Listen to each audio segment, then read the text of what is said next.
আমি নির্বাসিত জীবন কাটাতে বাধ্য হয়েছি প্রায় 10 বছর। আপনারা জানেন প্রেসিডেন্ট সরকার, আওয়ামী বাকশালী সরকার, ফ্যাসিস্ট হাসিনা আমাকে হত্যার উদ্দেশ্যে গুম করেছিলেন।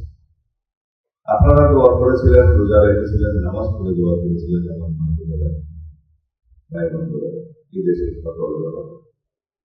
আল্লাহ আমাকে বাঁচিয়ে রেখেছে। আমি আজকে আবারও আপনাদের সামনে দাঁড়িয়েছি। এদেশের মানুষের ভালোবাসা আমার জীবনের পথে সবসময় স্মরণ রাখি, কৃতজ্ঞ থাকি যে আমার অনুপস্থিতিতে আমি যখন কারাগারের মধ্যে ছিলাম তখন আপনারা আমার সহধর্মীকে আমার চেয়ে বেশি বুঝের ব্যবধান নিজেই করে সংসারে রাখিয়েছি। কি করে ভুলি? সারা জীবন কৃতজ্ঞ থাকবো, শেষ নিঃশ্বাস থাকা পর্যন্ত আপনাদের এই ভালোবাসার প্রতিদান দেওয়ার চেষ্টা করব, যদিও রক্ত দিয়েও আমি এই প্রতিদান করতে পারব। আজকে জাতীয় রাজনীতিতে একটা গুরুত্বপূর্ণ সন্ধিক্ষণ। বাংলাদেশ প্রকৃতপক্ষে একটি শক্তিশালী গণতান্ত্রিক বাংলাদেশের রূপান্তর হবে। বাংলাদেশ শক্তিশালী গণতান্ত্রিক রূপান্তরের সন্ধিক্ষণে দাঁড়িয়ে আমরা আগামী জাতীয় সংসদ নির্বাচনের জন্য আশা করি এই সপ্তাহের মধ্যেই আগামী নির্বাচনের তফসিল ঘোষণা করবে নির্বাচন কমিশন। আমরা যেটুকু জানি,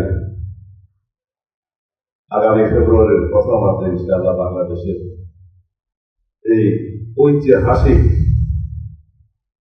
বাংলাদেশের পরিবর্তনের সূচনাকারী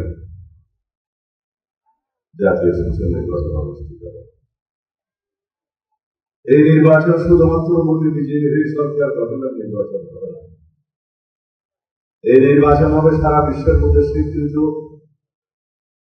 এবং প্রশংসিত একটি নির্বাচন। এই নির্বাচন জনগণই তার নিজের ভোটের পাহারা দিবে, কাউকে লাগবে না।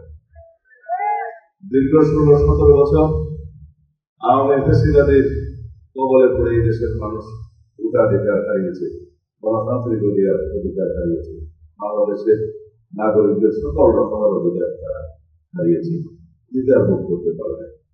নামে মাত্র বাংলাদেশে গণতান্ত্রিক শাসন ব্যবস্থা, সাংবিধানিক শাসন ব্যবস্থা চালু থাকলেও প্রকৃতপক্ষে সবাই জানেন গণতন্ত্রের মুখোশে শেখ হাসিনা এই দেশে বাকশাল কায়েম করেছিলেন, একদলীয় শাসন ব্যবস্থা কায়েম করেছিলেন, একদলীয় রাষ্ট্র ব্যবস্থা কায়েম করেছিলেন। ফলশ্রুতিতে বাংলাদেশের জনগণ রক্ত দিয়ে শেখ হাসিনাদের পতন ঘটিয়েছে। আজকে শেখ হাসিনা তার নির্ধারিত ঠিকানা দিল্লিতে গিয়ে অবস্থান করছে।